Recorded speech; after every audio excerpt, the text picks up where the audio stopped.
umaga mga bata! Kamusta kayo sa araw na ito?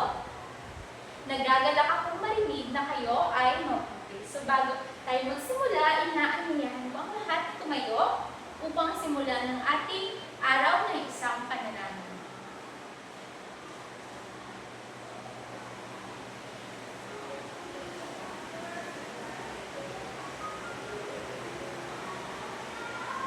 In the name of the Father, and of the Son, and of the Holy Spirit. Amen. Angel of God, my guardian leader, to whom God's love commits me here, ever this day be at my side, to guide and guard, to rule and guide. Amen. Amen. Okay, so bago kayo umupo, ay magkakaroon muna tayo ng energizer. So, sasayaw muna tayo.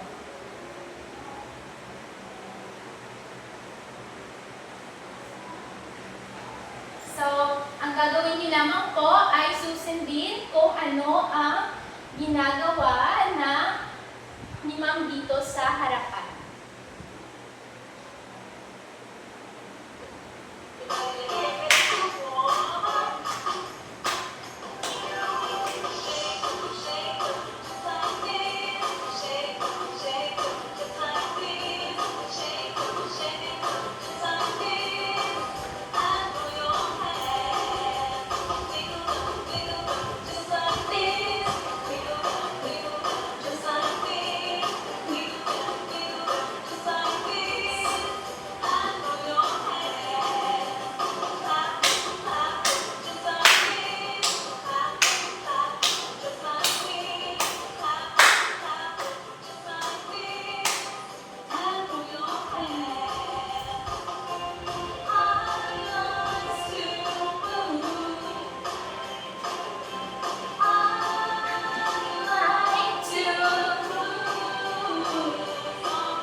Okay, very good. So, bago kayo po umupo, ay maaari bang tignan ang mga ilalim ng inyong upuan at tignan kung may nakakalat na basura at pakikuha po ito.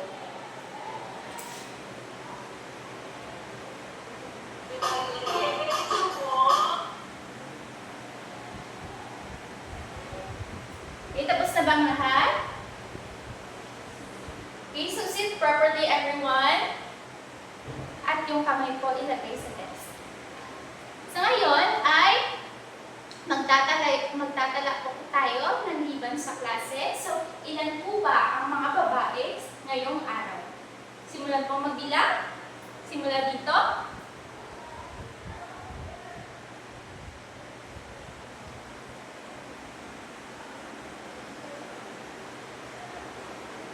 Okay, magaling. Ang mga babae ay, ilan po ang mga babae ngayong araw? Okay, kayo po ay 12. Ibig sabihin ay walang lumiban sa klase. Ilan naman po kaya ang mga lalaki sa araw na ito? Simulan po magbilang.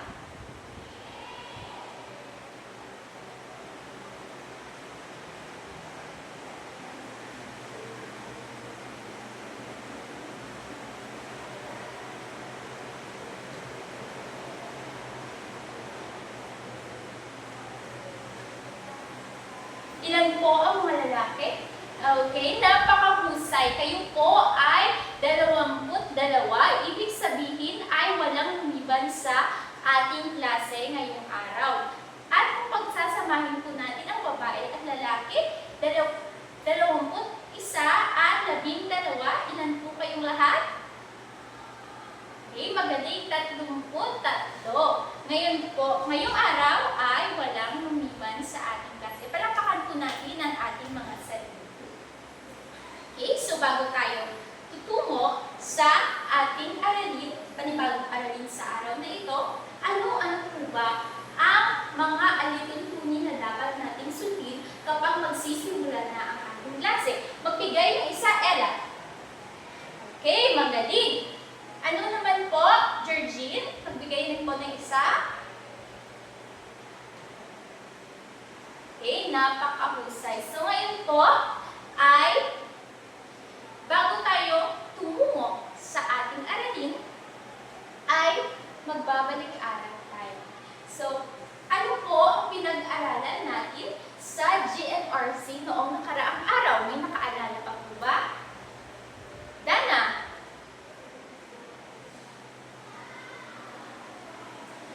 Okay, magaling. Sa ngayon, dahil lubos nyo nang natutuhan ng ating pinag-aralan noong nakaraang araw, ay ngayon magkakaroon tayo ng aktibidad. So, basahin muna natin po ang panuto sa ating aktibidad.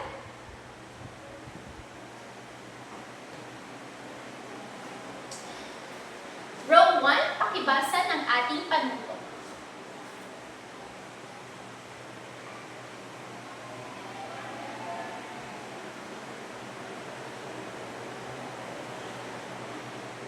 Okay, maraming salamat, Row 1. May hindi pa naintindihan sa ating panuto? Nakaintindi lamang ba ang lahat? Okay, magaling. Ang gagawin po natin ay may ipapakita akong mga larawan dito sa harapan at itaas ko ang inyong hinlalaki ng kagaya nito kapag ang larawan ay nagpapakita ng tamang pagtanggap sa bisita at itaas nyo naman ang inyong hinlalaki ng pagganito kapag ang larawan ay hindi nagpapakita ng maayos na pagtanggap sa bisita. Naiintindihan ng po ba? Okay, magaling. Unang-una, hayaan niyo po akong basahin. Pinagbuksan po ng pinto ang bisita. Ito ba ay thumbs up or thumbs down? Itaas po ang inyong mga kamay. Okay, magaling. Ito ay thumbs up dahil ito ay nagpapakita ng mabuting pagtanggap sa bisita. Pangalawa namang larawan. Hindi ko pinansin ang bisita kasi nanonood ako ng TV. Ito ba ay thumbs up or thumbs down? Magaling! Ito ay thumbs down dahil hindi po ito ang wastong pagtanggap sa bisita. Pangatlo namang larawan. Inalok ko ng tubig ang bisita. Ito po ba ay thumbs up or thumbs down? Row 1? Okay. Row 1, tama ba ang sagot ng row 2? Napakagaling. Ito po ay thumbs up dahil ito ay nagpapakita ng mabuting pagtanggap sa ating mga bisita. Pang-apat na larawan. Sinigawan ko ang bisita. Ito ba ay thumbs up or thumbs down? Row 2, tingnan niyo po ang mga sagot ng row 1. Tama po ba? Tama po ba? Magaling! Ito po ay thumbs down dahil hindi po kaaya-aya na sinisigawan po natin ang ating mga bisita. At ang panghuling larawan, ngumiti ako sa bisita at nagsabi, magandang araw po. Ito ba ay thumbs up or ito ba ay thumbs down?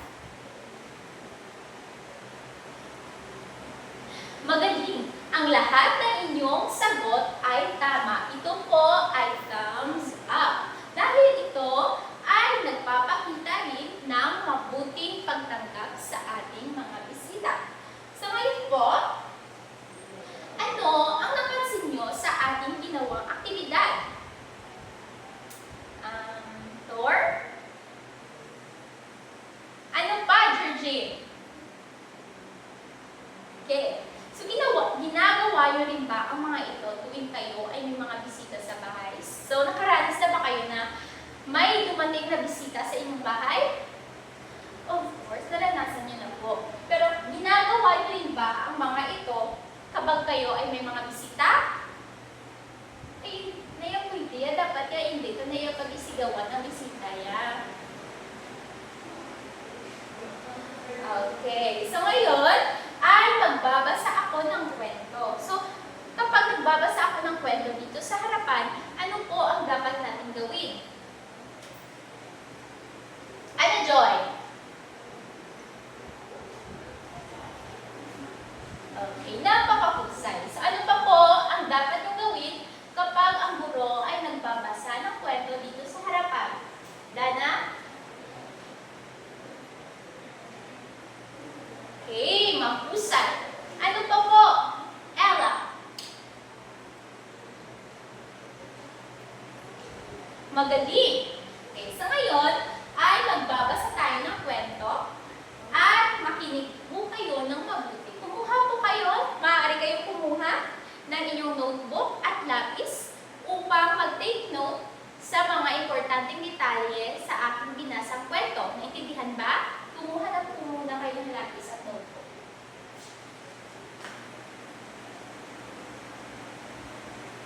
Meron na bang lapis at notebook ang lahat? Okay, magaling. So, pakinggan natin ang kwento. Ang pamagat ng kwento, ang bisita ni Lolo. So, ano ang pamagat ulit ng kwento? Marichu. Magaling. Isang hapon, dumating sa bahay ni na Lolo Pedro ang kanyang matalik na kaibigan na si Mang Toby. Sino po ba yung dumating sa bahay ni na Lolo Pedro? Magaling, si Mang Tonyo. So agad na sinalubong ni Lolo Pedro at ng kanyang apo, si Ana. Sino po yung apo ni Lolo Pedro? Magaling, si Ana. So,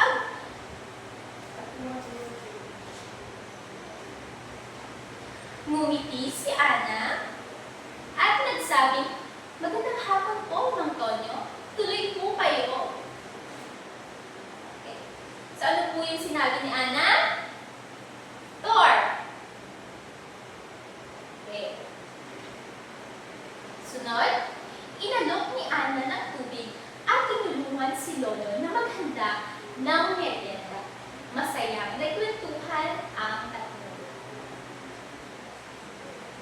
Tuwing may bisita, laging sinasabi ni Lolo kay Ana, ang paggalang sa bisita ay tanda ng mabuting asal. So ano po yung laging sinasabi ni Lolo kay Ana kapag may bisita? Sino naman po kung tukso? Si Rapunzel. Ano po yung sinasabi ni Lolo kay Ana? Tumpak!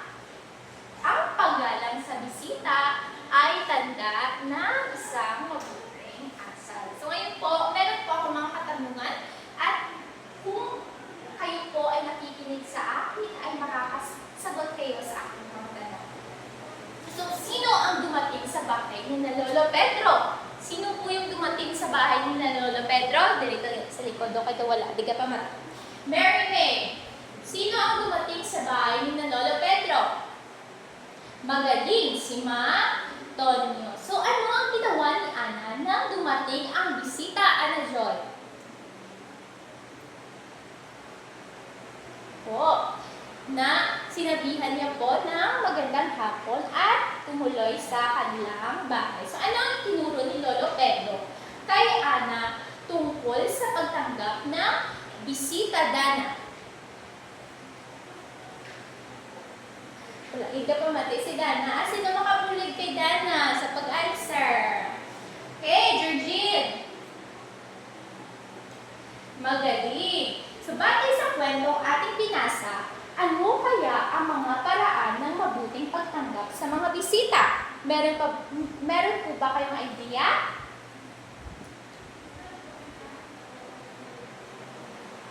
Ella. Okay, magaling. Ano pa po ba? Marichu. batay din po sa ating ginawang aktibidad kanina, maaari niyo po makita doon kung ano ang mga paraan ng mabuting pagtanggap sa bisita. Mahusay, Marichu. Ano pa? Thor.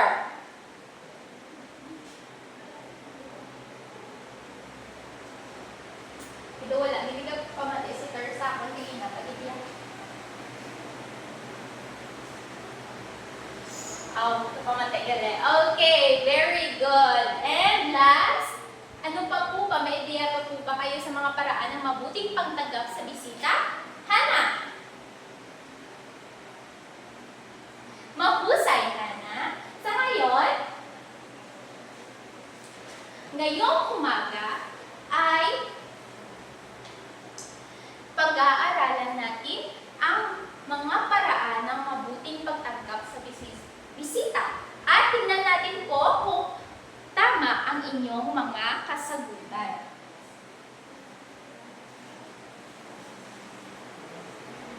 Mga paraan ng mabuting pagtanggap sa ating mga bisita. So, may mga bisita na ba na pumunta sa inyong mga bahay?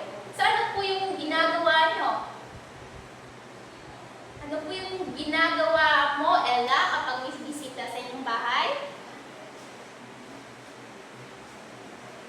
Okay, kabuot ka kay Ella, no? Okay, diriya kay Hana niya. Ano ginagawa mo kung may bisita na maabot sa inyong mga balay? Okay, magaling. So ngayon, alamin natin ang mga paraan kung ano ang mabuting pagtanggap sa bisita. Unang-una, pakibasa row 1. Magaling. Ngumiti at bumati ng paggalang. So, mas mayroon pa sa bisita ka magbati ka sa mga example, kung agam kung nagkato din yung bisita, magandang umaga po, kung hapon ang magandang hapon, at kung gabi naman, magandang gabi po. Okay. Ginobra naman na. Okay, magaling. Next. Alukin ang upuan o makakain. So, kung may bisita, kung muna sa inyong mga balay, hatagan nyo sila kuno sa pagkaon. And, papupuon nyo man sila nakapaguratin. Okay. Next. Makipag-usap ng magalang at masaya. So, ginaobra naman na. Istorya, magdamula, makamutong pabukot sa inyong mga kwarto. Kung may bisita, gagwa man mo sa inyong kwarto.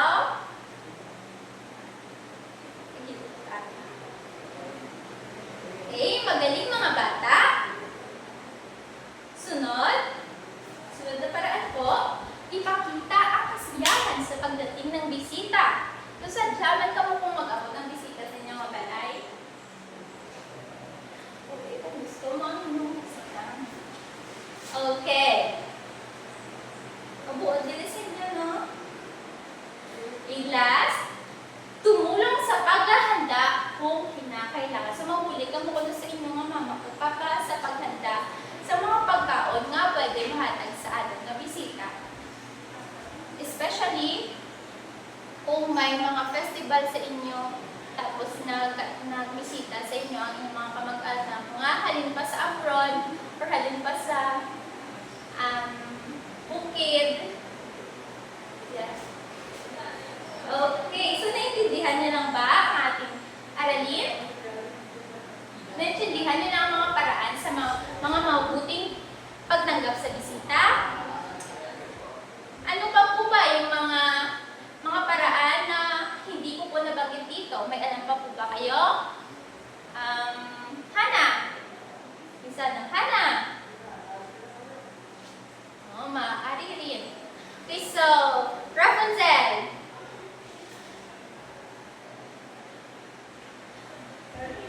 Pwede po.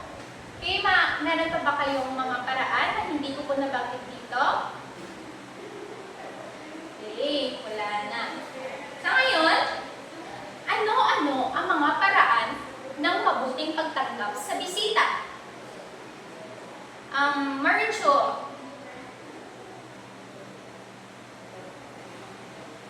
Magaling. Ano pa, Georgine? Napakahusay. Ano ba po, Thor?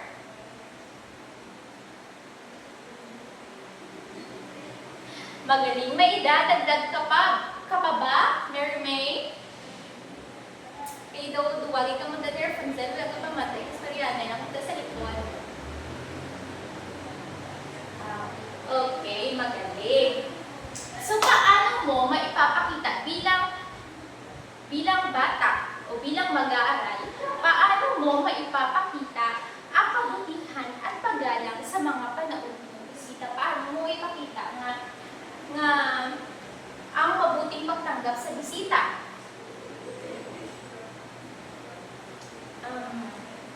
Dito man, dito magkakalit.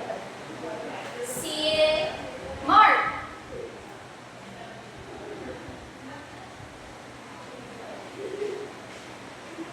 Okay, magaling. Dali naman ka sa piyak sa Rowan naman ka. Si Dana. Kaya doon tulog-tulog. Wala si Dana sa likod. Okay. So, bakit mahalagang tanggapin ng magalang at mabuti ang ating mga bisita? Bakit ito mahalaga? Nga kinanglan tanggap po ng ating bisita sa mabuti at may paggalang. Turn naman tabi sa likod, be.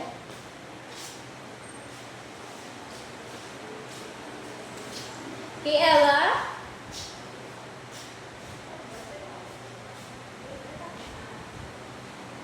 Magaling. Si Ella na lang per may balagahan sa pagkasabat. Ang saraw ko diya, sinuli ang ma-answer. Si ano be? Ano ba? Ano? Si Sweet. Si Sweet. Bakit mahalaga na matutunan natin ang mabuting pagtanggap sa bisita? Okay, magaling. Sa ngayon, ay magkakaroon na tayo ng aktibidad.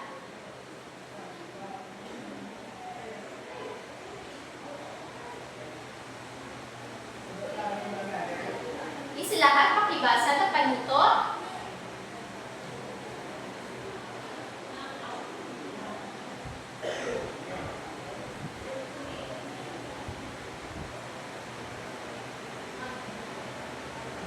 Tuman na itong magbasa. Bigay doon ay bigay itong magbasa. Okay, from the start.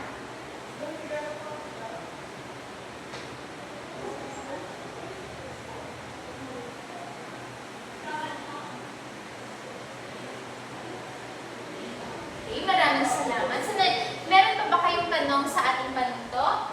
May hindi po ba kayo naiintindihan? Okay, so nahati ng klase sa dalawa. Ito po ang unang grupo at ang pangalawang grupo. So, ang gagawin niyo lamang po ay mayroon akong mga larawan. Mayroon po akong mga larawan na ibibigay sa bawat grupo.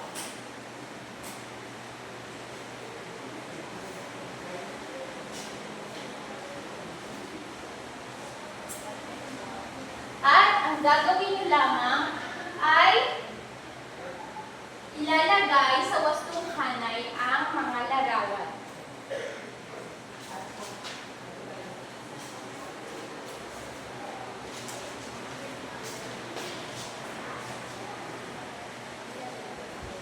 Okay, paunahan ko ito. Kapag sabi ko simula na, ay sisimulan niyo na pong ilagay sa pisara at sa wastong hanay ang mga larawan na inyong nakuha. Isanda na bang lahat? Okay, handa? Simula!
maingay kapag tapos na kayo sa pagdikit ng mga larawan sa pisara ay umupo na po kayo.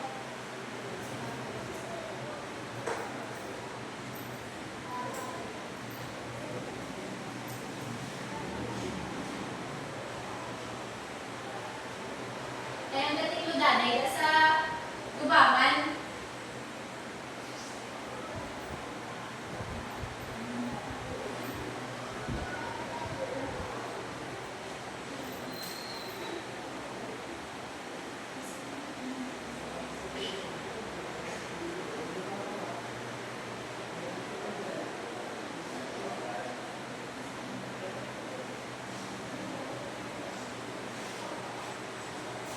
Isandaan, sino po ang unang makatapos ng pagdikit ng mga larawan at makatama ng sagot ay siyang mananalo.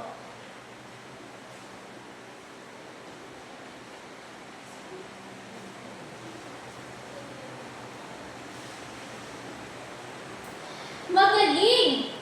Ang unang grupo ang siyang nanalo sa ating activity. So, palakpakan natin ang unang grupo at palakpakan din natin ang pangalawang grupo. So, makukuha niyo po ang inyong prize sa akin pagkatapos ng klase.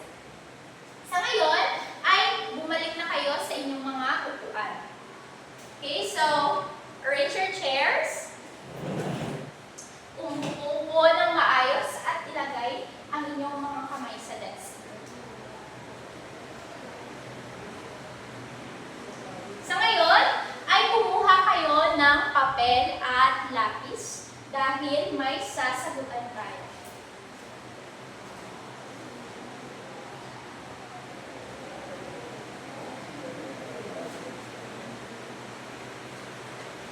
Okay, babasahin ko po muna yung panuto.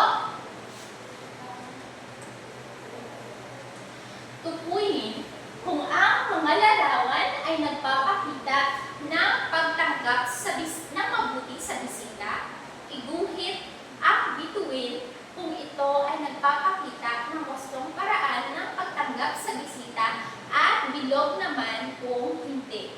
So may tanong po ba sa panuto? Naiintindihan ng ba panuto? Okay, magaling. So, meron na bang papel at lapis ng lahat? Okay, so pencils up, pencils down. Okay, so ako na po yung magbabasa ng inyong sasagutan upang sabay kayong magsasagot. Okay, una, ilagay niyo po yung star kung mabuti ang pagtanggap sa bisita at bilog naman kung hindi Okay, number 1. Pinagbuksan ni Leo ng pinto ang bisita at ngumiti. Ito ba ay bituin or ito ba ay bilog? Iguhit niyo po sa inyong mga papel.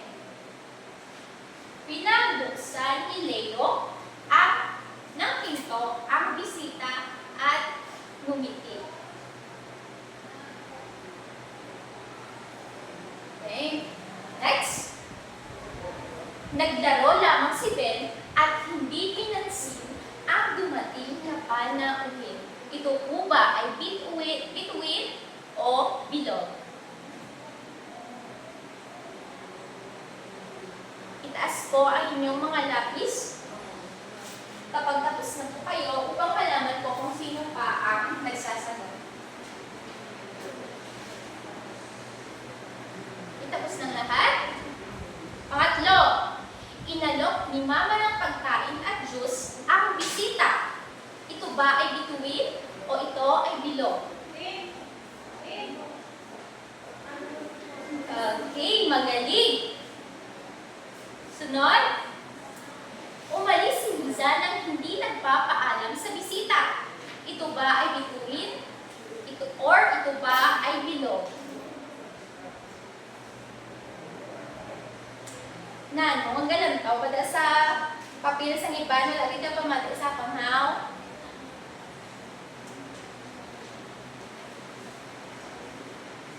Okay, tapos ng lahat. Number 5, nagmano si Carlo sa bisita bago pumasok sa suite. Ito ba ay bituin o or ito ba ay bilog?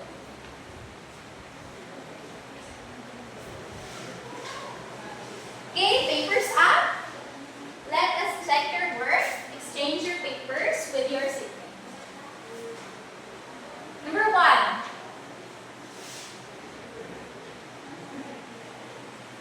Pinapuksan ni Leo ng pinto ang bisita at ngumiti. Ella, ito ba ay bituin o bilog?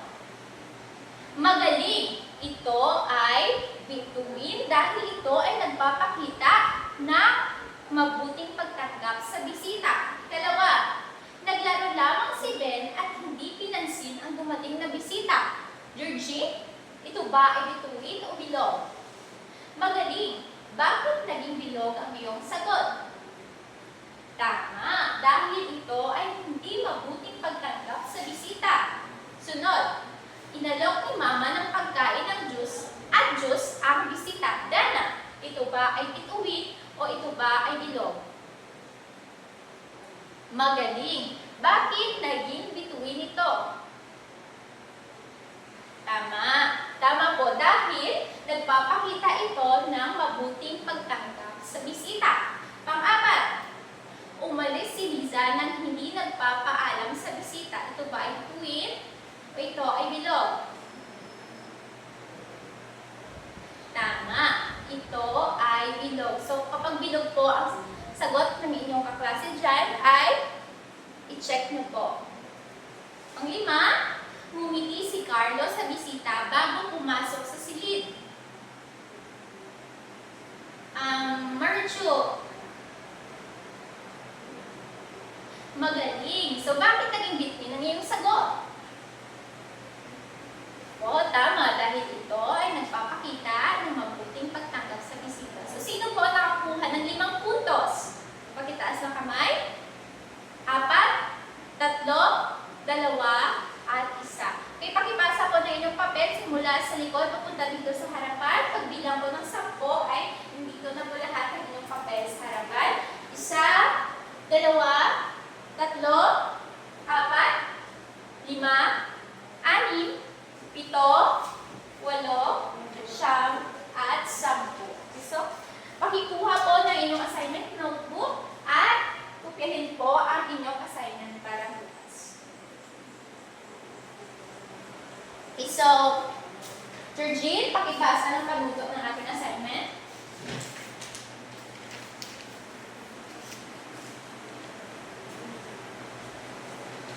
Maraming salamat. Maaari ka na tumupo at tumukya.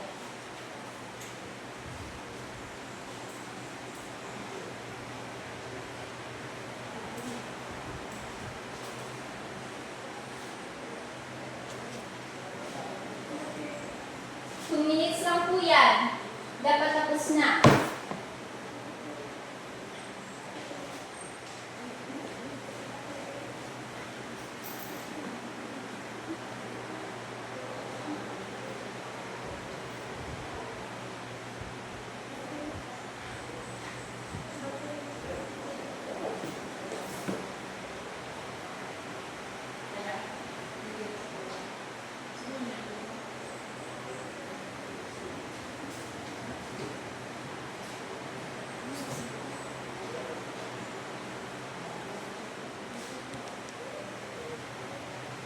Okay, time's up.